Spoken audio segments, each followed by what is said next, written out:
भीम के जीवन का ये कैसा फसाना है, और घर में लाश बेटे की उन्हें लंदन को जाना है, और बड़ी मुश्किल से आया है यहाँ तक कारवां यारो, इसे जाने ना तो पीछे इसे आगे ले जाना।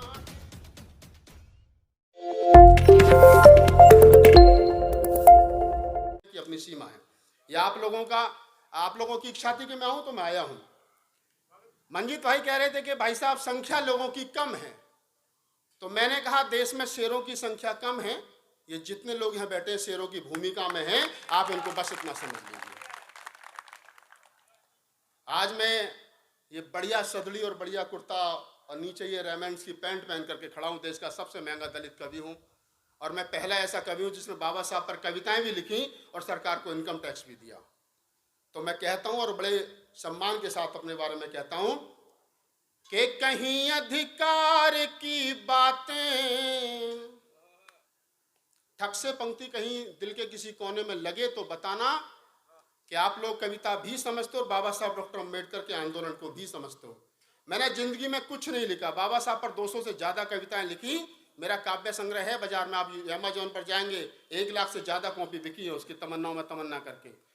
मैं कहता हूं कि मैंने सिर्फ बाबा साहब डॉक्टर अम्बेडकर को जिया है, लिखते वक्त में रोया हूं कि कहीं अधिकार की बातें और कहीं सत्कार की बातें।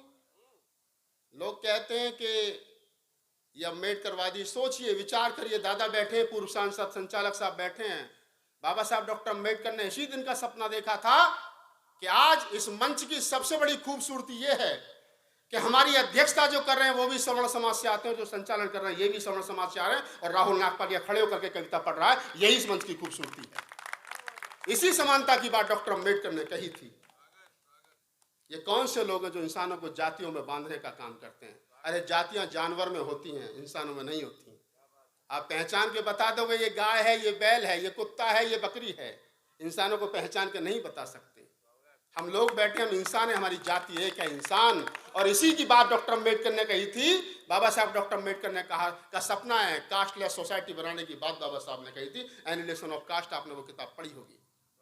तब पढ़ता हूं कि कहीं अधिकार की बातें और कहीं सत्कार की बातें, वहां क्या खूब लिखी हैं भीम ने प्यार की बातें, और यूं ही आसान नहीं पाया मैंने सम्मान जीवन का,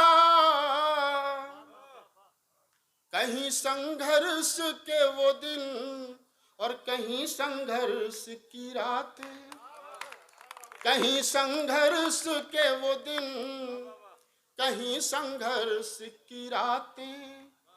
बाबा साहब डॉक्टर अम्बेडकर ने, बेटा बाद में ले, अब तू आधा घंटे बाद इसे रख दे, हम चाय वालों से पहले ही बहुत दुखी हैं। हाँ ले जाते इसे। बाबा साहब डॉक्टर अम्बेडकर ने कहा था 18 मार्च 1956 को आगरा में कि अगर मुझे मालूम होता कि मेरे समाज के लोग इतने मजबूत हैं तो मैं कभी गांधी जी के साथ पुनः पैक्ट नहीं करता। और उस समय रोते हुए उन्होंने कहा था कि मैं इस कारवां को बड़े कष्ट और मुसीबतों से यहां तक लाया हूं, अगर आप इसको आगे नहीं बढ़ा सको तो यहीं छोड़ देना, लेकिन ये पीछे नहीं जाना चाहिए। लेकिन हम लोग क्या कर रहे हैं? हम लोग 206 से 70, 70 से 19 और 19 से 1 सुपड़ा साफ हो गया, लेकिन सुधार की स्थिति में नहीं है। मैं लखनऊ में खड़े होकर के पढ़ता हूं तो लोगों को बुरा लग जाता है। मैं राहुल नागपाल को MP MLA थोड़ी बनना है, मैं तो 10 साल पहले भी यही काम करता था, आज भी यही करूंगा और 10 साल बाद भी यही करूंगा। और अगर मैं भी MP MLA बनने की दौड़ में लग गया तो फिर मेरे वाला काम कौन करेगा भाई? तब पढ़ता हूं मैं। बाबा साहब की बात को आगे बढ़ाते हुए कहता हूं, मैंने कहा कि बाबा भीम के जीवन का ये कैसा फसाना है। सारंगपुर वालों, मैं कह रहा हूं आपसे, याद करोगे कि राहुल नागपाल आया था, हमारी संख्या भले ही कम थी, लेकिन मैं उसी मोहब्बत के साथ सुना रहा हूं।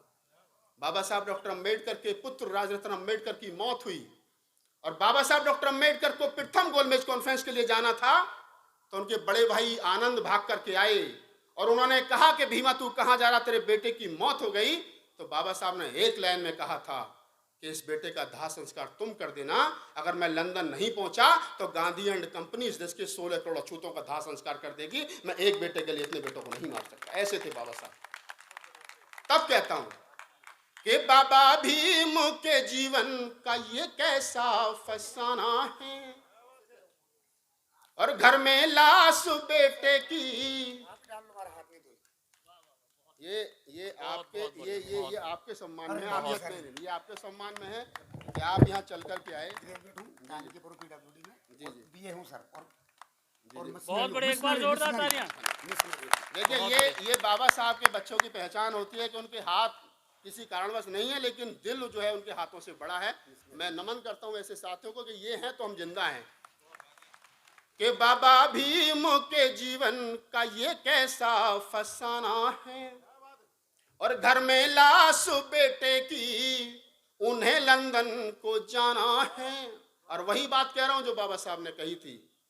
अभी मैं पिहानी हरदोई में कस्बा पड़ता है, 50,000 की भीड़ थी। मैं और बाबा साहब के पुत्र राजरत्न अम्बेडकर दोनों का स्पीच था।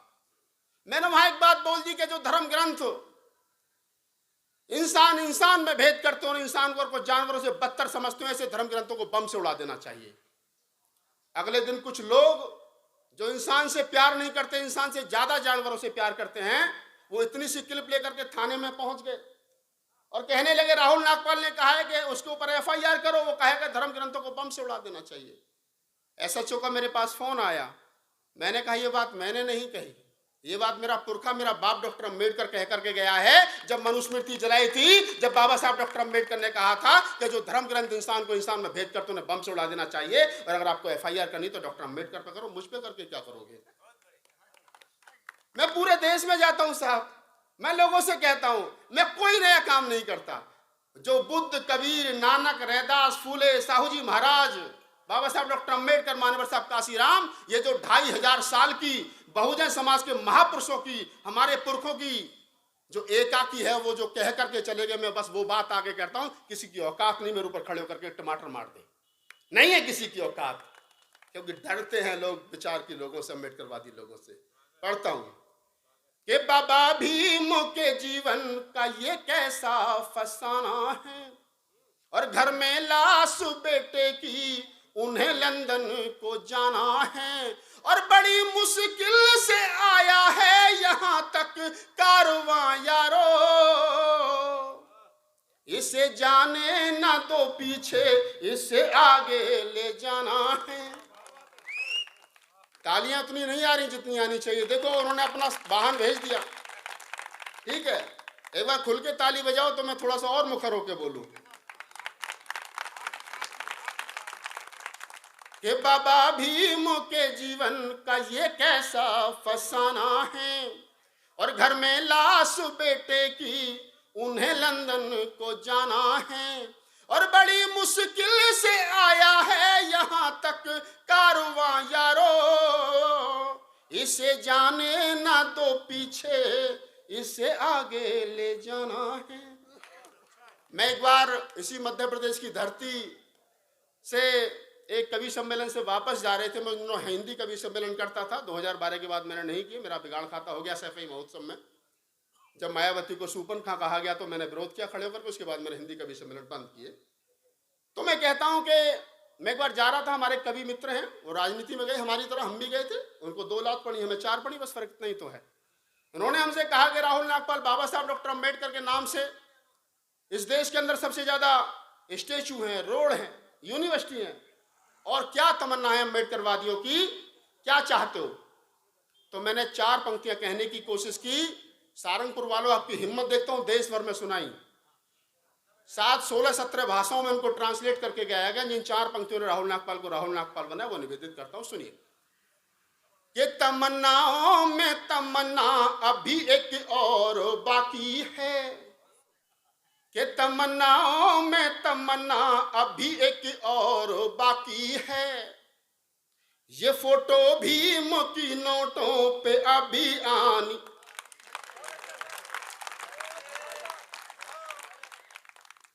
मैंने पहली बार जब ये कविता 2015 में पार्लियामेंट के प्रांगण में पड़ी खड़े होकर के, तो उन दिनों थावरचंद गहलोत समाज कल्याण मंत्री हुआ करते थे, आजकल तो राज्यपाल हैं। उन्होंने मेरी पीठ थपथपाते हुए कहा कि राहुल नागपाल, आपकी कविता मेरे बच्चे बहुत सुनते हैं। धन्यवाद सर। तो मैंने कहा, साहब मोदी जी की वजह से झूठ बोल रहे हो, आप भी सुनते हो चुपके चुपके। बीजेपी वाले सब मेरी कविताएं सुनते हैं, लेकिन बोलते नहीं बेचारे, क्योंकि पीछे चाबुक का भी डर है, कुर्सी भी बचानी है, दोबारा टिकट भी चाहिए। और मैं तो जब सदन में खड़े होकर के पढ़ता हूं तो सारी सरकार और पक्ष और विपक्ष दोनों सुनते हैं। सर देखो, तो ये भी बीजेपी के विधायक के सामने बैठ करके सुन रहे हैं। हाँ, और बिल्कुल, और स्टेज पर भी दादा बैठे हैं, बीजेपी के सांसद रहे। इससे बड़ी हमारी उपलब्धि और क्या हो सकती है। तो मैं, अच्छा, ये तो जिस पार्टी से आते हैं इनके तो आका माननीय नरेंद्र दामोदर दास मोदी मुझे सुनते हैं, तो ये तो बेचारे मजबूरी सुनेंगे। चलिए खैर, हम कविता कंप्लीट करते हैं। मैंने कहा, जब ये बात, तो 2-3 संस्मरण इस कविता से जुड़े हैं, वो मैं बता देता हूं आपको। हमारे एक साथी है परवीन वर्षी, उसने, मैं करनाल में पढ़ रहा था हरियाणा में खड़े होकर के, तो उसने कहा कि बाबा साहब की फोटो अगर नोटों पर आई तो मुन्नी के कोठों पर लुटाई जाएगी, शीला के जवानी के गानों पर लुटाई जाएगी, बाबा साहब का अपमान होगा। तो मैंने कहा, मैं बेटा बात सुन, जिस दिन बाबा साहब की फोटो नोटों पर छपी और वो शीला के कोठों पर मुन्नी की जवानी पर लुटाई गई, और जब मुन्नी नाचते नाचते थक जाएगी, शीला नाचते नाचते थक जाएगी, अपने पैर के घुंघरू खोलेगी और नीचे से नोट उठाएगी और उसमें बाबा साहब की फोटो देखेगी, तो मुन्नी आंखों में आंसू लाकर के इतना जरूर कहेगी कि हे नारी के मुक्तिदाता, तने आने में इतनी देर क्यों लगा दी। और उसके बाद मैं दावे के साथ कह सकता हूं कि मुन्नी घुंघरू नहीं बांधेगी, मुन्नी के बच्चे पढ़ लिख करके IAS PCS बनेंगे, जज और कलेक्टर बनेंगे, उसके बाद में नारी की चेतना का काम होगा। थावरचंद गहलोत जी ने मुझसे कहा कि अब तो 2000 के नोट तक महात्मा गांधी जी की फोटो है, तो समस्या है। मैंने कहा, देखो मंत्री जी, महात्मा गांधी जी सिंपल 10वीं थे, बाबा साहब डॉक्टर अम्बेडकर के पास 32 डिग्री थी। तो मैं कहता हूं कि 5000 की नोट सरकार लाए, बड़ा आदमी बड़ी नोट, समस्या खत्म। बंद पूरा करता हूं, सुनिए, आप बहुत अच्छा सुने।